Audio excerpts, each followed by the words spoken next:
الحمد لله نحمده ونستعينه ونستغفره ونؤمن به ونتوكل عليه ونعوذ بالله من شرور أنفسنا ومن سيئات أعمالنا ونعوذ بالله من شرور أنفسنا ومن سيئات أعمالنا من يهده الله فلا مضل له ومن يضلله فلا هادي له ونشهد أن لا إله إلا الله وحده لا شريك له ونشهد أن سيدنا ومولانا محمدا عبده ورسوله أرسله الله تعالى إلى كافة الناس بشيرا ونذيرا وداعيا إلى الله بإذنه وسراجا منيرا أما بعد فأعوذ بالله من الشيطان الرجيم بسم الله الرحمن الرحيم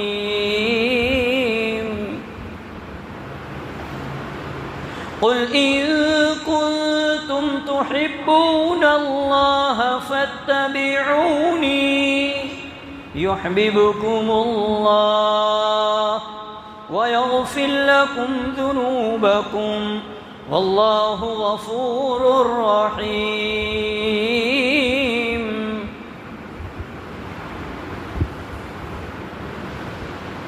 صدق الله العظيم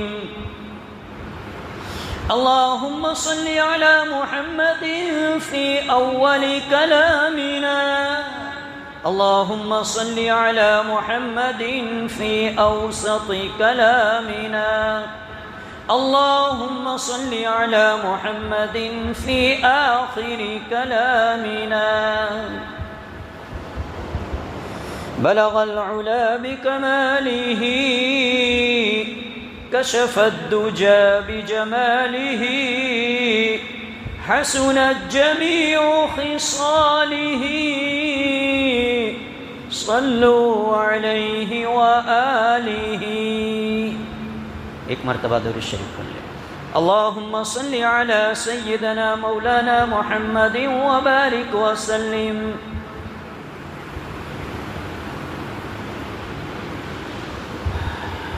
اسلامی سال کا یہ دوسرا مہینہ جو آج ختم ہوگا، آج مغرب بعد سے اسلامی سال کا تیسرا مہینہ، بڑا قیمتی مہینہ جسے ربیع الاول کا مہینہ کہا جاتا ہے، وہ شروع ہوگا انشاءاللہ۔ ربیع الاول کا مہینہ بڑا قیمتی مہینہ بئی معنی کہ اس مہینے کے اندر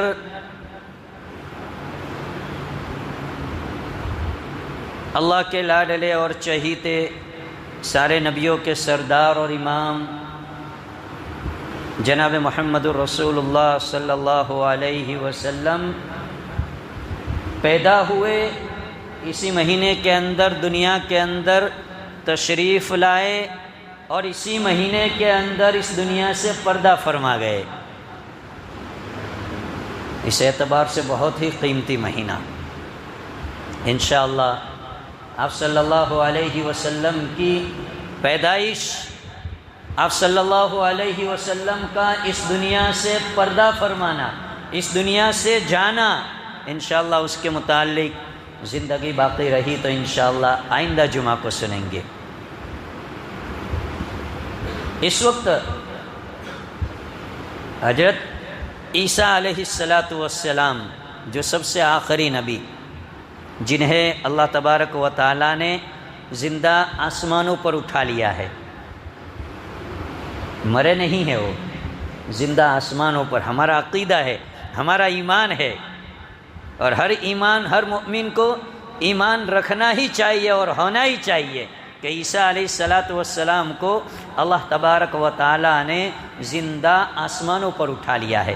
یہ تو عیسائیوں کا عقیدہ ہے کہ انہیں سولی پر چڑھا دیا، انہیں مار دیا گیا۔ ہمارا عقیدہ یہ ہے، ہمارا ایمان ہے کہ اللہ نے انہیں زندہ آسمانوں پر اٹھا لیا ہے۔ قرب قیامت دجال کو ختم کرنے کے لیے، قیامت سے پہلے دجال کو ختم کرنے کے لیے سیدنا عیسیٰ علیہ السلام پھر دنیا میں تشریف لائیں گے۔ دمشق کی جامع مسجد دمشق کے اندر، وہاں پر اتریں گے اس کے منارے سے، اور پوری دنیا میں خیر ہی خیر پھیلے گا، پوری دنیا میں اسلامی حکومت ہوگی ان کے ماتحت، اور وہ پھر نکاح بھی کریں گے، شادی کریں گے، ان کی اولاد ہوگی، پھر ان کا انتقال ہوگا۔ تو عیسیٰ علیہ السلام دنیا میں بھی آنے والے۔ تو عیسیٰ علیہ السلام آخری نبی، آپ کے بعد سے لے کر اللہ کے نبی صلی اللہ علیہ وسلم کی ولادت کا زمانہ، پیدائش کا زمانہ بہت لمبا زمانہ، 550 کے قریب سال کا زمانہ۔ اتنے سال تک دنیا کے اندر کوئی نبی نہیں آیا۔ عیسیٰ علیہ السلام گئے، اللہ نے آسمانوں پر اٹھا لیا، اس کے بعد لمبا زمانہ گزرا، اور جیسے زمانہ گزرتا گیا، چونکہ ماقبل کے دور کی یہی حالت تھی کہ جب تک نبی ہوتے تھے، اللہ کے سمجھانے والے یہ انبیاء اور رسول ہوتے تھے، وہ لوگوں کو سمجھاتے تھے، کسی علاقے کے لیے، کسی قوم کے لیے، کسی ملک کے لیے اللہ انہیں نبی بنا کر بھیجا کرتا تھا۔ وہ اپنی قوم میں، اپنے علاقے میں کام کرتے تھے، لوگوں کو سمجھاتے تھے، لوگ ان کی بات کو، جن کے مقدر میں ہدایت لکھی ہے، مانتے تھے، اور ایک نظام چلتا تھا خیر کا۔ عیسیٰ علیہ السلام جب اللہ نے آسمانوں پر آپ کو اٹھا لیا، اس کے بعد سے لے کر اللہ کے نبی صلی اللہ علیہ وسلم کا زمانہ بڑا لمبا زمانہ۔ لوگ اللہ کو بھول چکے تھے، لوگ وحدانیت کو بھول چکے تھے، صحیح راستے کو لوگ بھول چکے تھے، غلط راستوں پر چل چکے تھے، مورتیوں کی، بتوں کی پوجا کرنے پر لوگ اتر آئے تھے، ان کو اپنا معبود سمجھتے تھے، ان کو اپنا کارساز سمجھتے تھے، ان کو اپنا مختار کل سمجھتے تھے، اللہ کو نہیں مانتے تھے، کسی کو نہیں مانتے تھے۔ لوگ جنت کا راستہ چھوڑ کر جہنم کے گڑھے تک پہنچ گئے تھے۔ ایسی حالت ہو گئی تھی، جہالت کی، ظلم کی، کفر کی، شرک کی، ایسی حالت تھی لوگوں کے اندر، یہ حالت پیدا ہو گئی تھی۔ اللہ کو اپنے ان بندوں پر رحم آیا، اور اللہ نے پھر جب وقت مقرر ہوا اپنے آخری نبی صلی اللہ علیہ وسلم کو بھیجا۔ نبی کیا آئے؟ نبی کیا آئے؟ دنیا سے ظلمت کو ختم کر دیا۔ جو لوگ صحیح راستہ بھول چکے تھے، جو لوگ راستہ بھٹک چکے تھے، جو لوگ بتوں کے پجاری تھے، جو لوگ مورتیوں کی پرستش کرتے تھے، جو لوگ اللہ کو بھلا بیٹھے تھے، جو لوگ اللہ کو چھوڑ بیٹھے تھے، نبی نے آ کر ایسی محنت کی اور ایسا ان میں ایمان بھرا کہ سارے لوگ ایک اللہ کو ماننے والے ہو گئے۔ جو لوگ معمولی بات پر خون کی ندیاں بہا دیتے تھے، لڑائی جھگڑے میں مشہور تھے یہ لوگ زمانے جاہلیت میں، ایمان لانے سے پہلے صحابہ کی زندگی کو سنیے، ایمان لانے سے پہلے ان کی زندگیاں ایسی تھی، جہالت کی زندگی۔ خود ایک صحابی کا بیان ہے کہ ہم جب سفر میں جاتے تھے تو اپنے گھر سے ایک پتھر کا بت لے کر جاتے تھے، اپنے گھر سے ایک پتھر کی مورتی لے کر جاتے تھے، اور راستے میں ہم اس کی پرستش کرتے تھے، اس کی عبادت کرتے تھے۔ جب راستے میں ہم چلتے چلتے کسی جگہ دیکھا کہ ہمارے پاس جو پتھر ہے اور ہمارے پاس جو مورتی ہے، اس سے اچھا پتھر اگر ہمیں راستے میں نظر آ گیا تو اس کو ہم پھینک دیتے تھے، اور وہ نیا پتھر اٹھا لیتے تھے، پھر اس کی پوجا کرتے تھے، اس کی پرستش کرتے تھے، اس کی عبادت کرتے تھے۔ یہ صحابہ ان کی ماقبل کی زندگی کے حالات تھے، خون ریزیاں ان کی زندگیوں میں تھی، شراب کے وہ دل دادا تھے. کب؟ زمانے جاہلیت میں ایمان نہیں آیا تھا، نبی نہیں آئے تھے، نبی رحمت نازل نہیں ہوئے تھے، ابھی پیدا نہیں ہوئے تھے. اس وقت کی ان کی زندگی اللہ نے نبی رحمت کو بھیجا، جس پر قلم آپ کی رحمت کو لکھتے لکھتے تھک گئے، آپ کے اخلاق کو لکھتے لکھتے قلمیں تھک گئی، بولتے بولتے زبانیں تھک گئی. غیر تو کیا، اپنے تو کیا، پرایوں نے، دشمنوں نے اللہ کے نبی کی تعریف کی. اصل عزت اور اصل مرتبہ یہ ہے کہ دشمن ہماری تعریف کرے. اپنے تو تعریف کرتے ہی ہے، گھر والے، اپنے فیور کے لوگ، اپنے دوست برادر، اپنے ماننے والے، یہ تو ہماری واہ واہ کریں گے ہی. اصل مقام اور اصل عزت وہ ہے کہ غیر، دشمن جسے سمجھا جائے اور جن کے دل و دماغ کے اندر دشمنی بھری پڑی ہو، وہ لوگ جب تعریف کرے تو یہ اصل مقام. اللہ کے نبی صلی اللہ علیہ وسلم کی دشمنوں نے تعریف کی. ابو سفیان فتح مکہ کے بعد ایمان لائے. صلح حدیبیہ کے بعد اللہ کے نبی صلی اللہ علیہ وسلم نے بادشاہوں کو خطوط لکھنا شروع کیے. ایک خط ہرقل، روم کے بادشاہ ہرقل کے نام اللہ کے نبی نے لکھا اور اپنے ایک صحابی کو دیا خط لکھ کر، اور وہ خط لکھ کر صحابی کو دیا اور صحابی سے کہہ رہے ہیں کہ براہ راست تمہاری بادشاہ سے ملاقات نہیں ہوگی، براہ راست تم نہیں مل سکتے. تمہیں بادشاہ سے اگر ملنا ہے، روم کے بادشاہ کو، ہرقل کو، تو تمہیں غسان کے بادشاہ کو ملنا ہوگا. اسے جا کر کہنا ہوگا کہ مجھے ہرقل سے ملنا ہے، وہ تمہیں لے جائے گا. اور ایسا ہی ہوا. وہ صحابی غسان کے بادشاہ کے وساطت سے آپ کے ساتھ ہرقل کے پاس پہنچے. حالانکہ وہ ایمان نہیں لایا تھا، وہ کتاب کو، آسمانی کتاب کو مانتا تھا، عیسائی تھا، وہ ایمان نہیں لایا تھا اس وقت. لیکن جب اللہ کے نبی صلی اللہ علیہ وسلم کا خط مبارک اس کے پاس پہنچا، ایمان کی دعوت دی، ہدایت کی دعوت دی، قرآن اسے ذکر کر رہا ہے. اس وقت اس مجمع کے اندر ابو سفیان، جو اللہ کے نبی صلی اللہ علیہ وسلم کی جان کے دشمن تھے، ایمان ابھی تک نہیں لائے تھے، کافر تھے، اللہ کے نبی سے دشمنی تھی، وہ بیٹھے ہوئے تھے. بعد میں ایمان لے آئے، رضی اللہ بن گئے. وہ بیٹھے ہوئے تھے. جب یہ آپ صلی اللہ علیہ وسلم کا خط پڑھا جا رہا تھا تو اس کی تصدیق کے لیے اور ان کی باتوں کو صحیح ڈکلیئر کروانے کے لیے بادشاہ ابو سفیان سے پوچھتا تھا کہ یہ صحیح ہے، یہ محمد یہ لکھ رہے، یہ محمد کے باب میں یہ باتیں ہیں کہ وہ ایک اللہ کی وحدانیت کی دعوت دیتے، لوگوں کو برائیوں سے نکالتے، بھلائیوں کی طرف لے جاتے. یہ ساری چیزیں خط کے اندر جو پڑھ رہے تھے. ابو سفیان برابر، باوجود کہ دشمن تھے اللہ کے نبی کے، سخت دشمن تھے، لیکن ایک بات کو بھی وہ غلط نہیں ٹھہراتے تھے کہ نہیں یہ بات صحیح ہے. تو اصل کمال، اصل عزت، اصل مرتبہ یہ ہے کہ دشمن ہماری تعریف کرے، اور وہ اللہ کے نبی کی. اسی لیے تو کہا گیا کہ آج تک زمین تو کیا، آسمان نے بھی پیدا نہیں کیا ایسا انسان جو اللہ نے ہمیں دیا. شاعر کہتا ہے نا، خدا نے ہمیں بخش ایسا نبی کہ دنیا میں ایسا ہوا ہی نہیں. حبیب خدا کملی والے کا ثانی، زمین تو زمین آسماں میں نہیں، پیدا ہوا ہی نہیں ایسا. زمین پر تو کیا، آسمان میں بھی اللہ کے نبی کے مقابلے میں اور اللہ کے نبی جیسا انسان اللہ نے بنایا نہیں.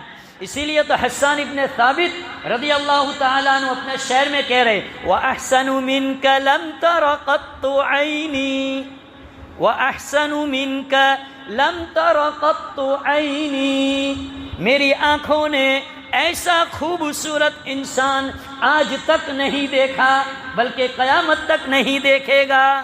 اللہ کے نبی کے بارے میں کہہ رہے وَأَحْسَنُ مِنْكَ لَمْ تَرَ قَطُّ عَيْنِي وَأَجْمَلُ مِنْكَ لَمْ تَلِدِ النِّسَاء۔ ایسا خوبصورت ان کی ماں نے انہیں پیدا کیا ہے، ایسا خوبصورت جنا ہے انہیں۔ وَأَجْمَلُ مِنْكَ لَمْ تَلِدِ النِّسَاء خُلِقْتَ مُبَرَّأً مِنْ كُلِّ عَيْبٍ، تمام نقصان سے، تمام عیبوں سے، تمام کھوٹ کھاپن سے بری پیدا کیا اللہ کے نبی کی ذات کو اللہ نے۔ كَأَنَّكَ قَدْ خُلِقْتَ كَمَا تَشَاءُ، جیسا وہ پیدا ہونا چاہتے تھے ایسا ہی پیدا کیا گیا۔ یہ اللہ کے نبی، ایسا رحمت والا نبی، اس نبی نے ہمیں راستہ بتلایا، اس نبی نے ہمیں طریقے بتلائے، اس نبی نے ہمیں اخلاق بتلائے۔ کیسے اخلاق کہ غیر بھی آپ کے اخلاق کو دیکھ کر گرویدہ ہو گئے۔ ایک برہا کافر اللہ کے نبی صلی اللہ علیہ وسلم کی خدمت میں حاضر ہوا، اللہ کے نبی کے پاس آیا۔ ایک برہا تھا، کافر تھا، ایمان نہیں تھا، آ کر کہنے لگا اے محمد، میں تیری رسالت کو تسلیم نہیں کرتا، میں تیرے نبی ہونے کو نہیں مانتا، اللہ کو ایک نہیں مانتا میں، لیکن میں نے تیرے متعلق سنا ہے کہ اس کے اخلاق بہت اچھے ہیں، اس کا کیریکٹر بہت پیارا ہے۔ آج میں برہا ہوں، مسافر ہوں، کافر ہوں، مجھے اپنے گھر جانے کے لیے ایک سواری کی ضرورت ہے، مجھے سواری دے دے۔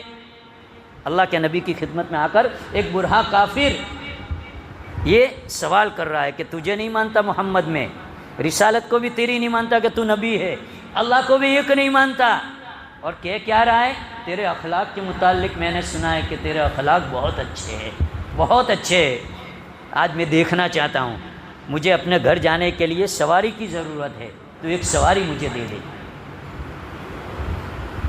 اللہ کے نبی صلی اللہ علیہ وسلم کھڑے ہوئے، اپنے فداکاروں سے، اپنے پروانوں سے، اپنے جانثاروں سے کہا کون ہے تم میں سے جو آج محمد الرسول اللہ کو ایک سواری دے، میں وعدہ کرتا ہوں کہ اسے میں اس سے بہترین سواری عطا کروں گا۔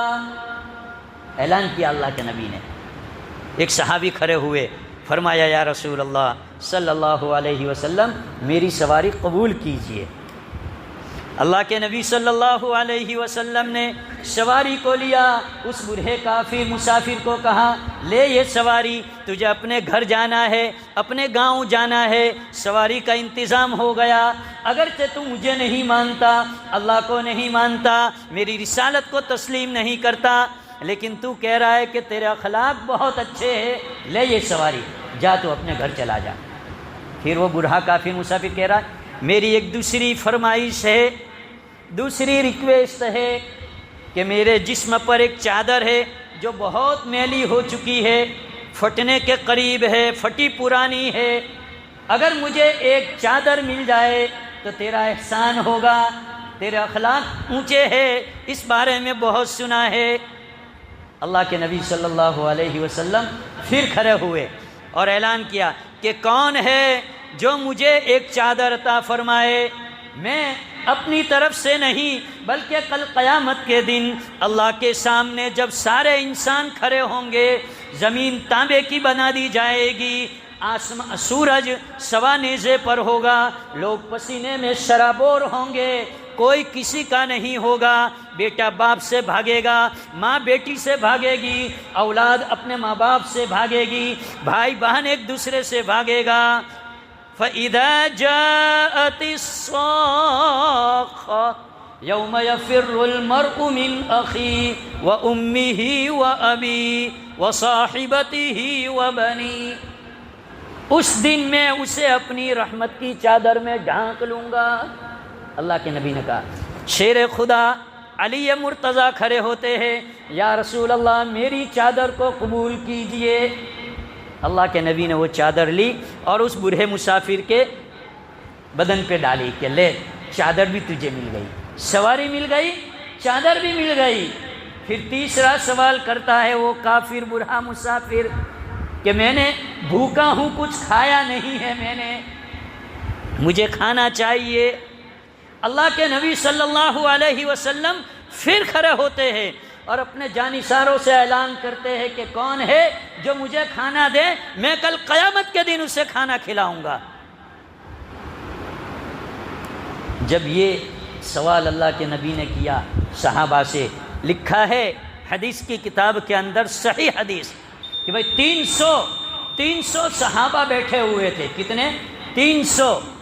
300 میں سے کوئی ایک بھی ایسا نہیں تھا جس کے اوپر 3 دن سے فاقہ نہ ہو کھانے کا، 3 دن سے کھانا نہیں ملا تھا، سب بھوکے تھے۔ اب وہ اللہ کے نبی دیکھ رہے کہ کوئی نہیں ہے، اب وہ بوڑھا مسافر مایوس ہو کر جانے لگا کہ کھانا نہیں ملے گا، 2 چیزیں تو ملی، کھانا نہیں ملے گا۔ سلمان فارسی رضی اللہ تعالیٰ عنہ کھڑے ہوتے ہیں اور فرماتے ہیں کہ ٹھہر جا، چل میرے ساتھ، میں تجھے وہاں لے جاؤں گا جہاں سے تجھے کچھ نہ کچھ کھانا مل جائے گا۔ وہ کسی مالدار کے دروازے پر نہیں لے گئے، کسی دولت والے کے گھر نہیں لے گئے، کسی ہوٹل پر نہیں لے گئے، بلکہ سلمان فارسی اللہ کے نبی کی لگتے جگر جنتی عورتوں کی سردار سیدنا فاطمہ الزہرا کے گھر لے گئے اور دروازے کو دستک دی اور کہنے لگے ایک کافر بوڑھا مسافر ہے، کھانے کے لیے آیا ہے، اسے کھانے کی ضرورت ہے۔ ابا کے مجمع میں کسی کے پاس کھانا نہیں تھا، سوچا کہ نبی کی بیٹی کے پاس لے جاؤں گا، وہاں کچھ کھانا مل جائے گا۔ فاطمہ الزہرا رضی اللہ تعالیٰ عنہ کے گھر سلمان فارسی لے گئے۔ حضرت فاطمہ رضی اللہ تعالیٰ عنہ فرمانے لگی، ارے جاؤ سلمان محلے میں دیکھو حسن اور حسین کھیل رہے ہیں، ان کی شکل کو تم دیکھ لو، 3 دن سے انہوں نے کچھ کھایا نہیں ہے، ان کی کیا شکلیں بنی ہوئی ہے۔ اب سلمان فارسی سمجھ گئے کہ گھر کے اندر کچھ بھی نہیں ہے یہاں بھی۔ اب وہ بوڑھا مسافر کے ساتھ واپس جانے لگے۔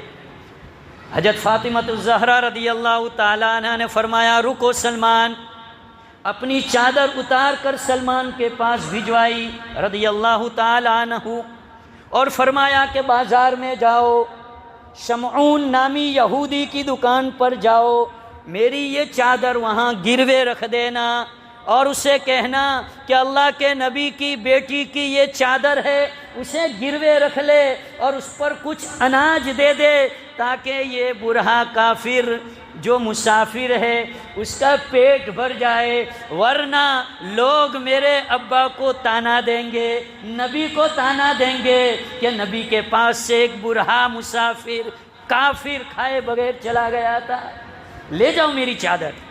اب سلمان فارسی بازار میں گئے، دکان تلاش کی، وہ یہودی کی دکان پر پہنچے، شمعون نام کا وہ یہودی تھا، اور اسے کہا کہ اللہ کے نبی کی بیٹی فاطمہ کی یہ چادر ہے۔ اس نے کہا یہ یہودی کو دے کر آؤ، گروے رکھو اور اس پر جو غلہ آ جائے، جو اناج آ جائے وہ دے دو، اس بوڑھے مسافر کو کھلانا ہے۔ اب شمعون یہودی غلہ بھی تول رہا ہے، مسافر اور سلمان فارسی کو بھی دیکھ رہا ہے، چادر کو بھی دیکھ رہا ہے اور آنکھوں سے آنسو جاری ہے۔ سلمان فارسی کہنے لگے ارے تو رو کیوں رہا ہے؟ یہودی سے پوچھ رہے تو کیوں رو رہا ہے؟ فرمایا میں نے اپنی کتاب میں پڑھا تھا نبی آخری الزمان، نبی آنے والے ہیں، ان کے یہاں ایک بوڑھا مسافر کافر آئے گا اور اسے کھانے کی ضرورت پیش آئے گی اور نبی کی بیٹی کے گھر وہ جائے گا آخر میں، اور نبی کی بیٹی اپنی چادر کو ایک یہودی کی دکان پر گروے رکھ کر اس بوڑھے کافر مسافر کو کھانا کھلائے گی۔ مجھے یقین ہو گیا نبی بھی سچا، نبی کی بیٹی بھی سچی، نبی کا دین بھی سچا، وہ جو یہودی کتاب کے اندر لکھا ہوا تھا وہ یہودی میں ہی ہوں۔ اب میں غلہ بعد میں دوں گا، اسے گروے بعد میں رکھوں گا، پہلے مجھے اس نبی کے دربار میں لے چل اور مجھے کلمہ پڑھا کر اس نبی کا امتی بنا دیجئے۔ یہ اخلاق۔ ادھر اسے یہودی کو دیکھا، وہ بوڑھا کافر بھی اللہ کے نبی کی خدمت میں آیا اور اس نے بھی اسلام قبول کر لیا۔ یہ نبی اخلاق ہمیں لے کر گئے تھے۔ آج ہم اخلاق سے بھی بہت دور چلے گئے، اخلاق سے بھی بہت دور چلے گئے، جس کی وجہ سے آج ہم پریشان حال ہے۔ ہر جگہ ہم مار کھا رہے ہیں، ہر جگہ ہم پیٹے جا رہے ہیں، ہر جگہ ہم پریشانی کے شکار ہیں۔ اس لیے اس نبی کی زندگی کو ہمیں اپنی زندگیوں میں اتارنا ہے۔ وہ نبی جو اس مہینے میں، جو انشاءاللہ آج سے شروع ہو رہا ہے، ربیع الاول کا مہینہ، اس مہینے میں وہ نبی دنیا میں آئے اور اسی مہینے میں اس دنیا سے گئے تھے، اپنی زندگی مختصر پوری فرما کر۔ وہ نبی کی زندگی ہمیں یہ سبق دے رہی ہے کہ نبی کی سیرت پر اپنی زندگی کو لاؤ، نبی کے طریقوں پر اپنی زندگی کو لاؤ، نبی جیسے اخلاق لاؤ، نبی جیسا معاف کرنے کا جذبہ لاؤ، نبی جیسے لوگوں کی مدد کرنے کا جذبہ لاؤ، تو اللہ ہماری دنیا بھی سنوار دے گا اور اللہ ہماری آخرت بھی سنوار دے گا انشاءاللہ۔ زندگی باقی رہی تو آئندہ جمعہ کو نبی کی پیدائش اور نبی کی اس دنیا سے پردہ فرمانے کو بھی سنیں گے۔ اللہ تبارک و تعالی ہمیں عمل کی توفیق عطا فرمائے۔ ایک ضروری اعلان ہے۔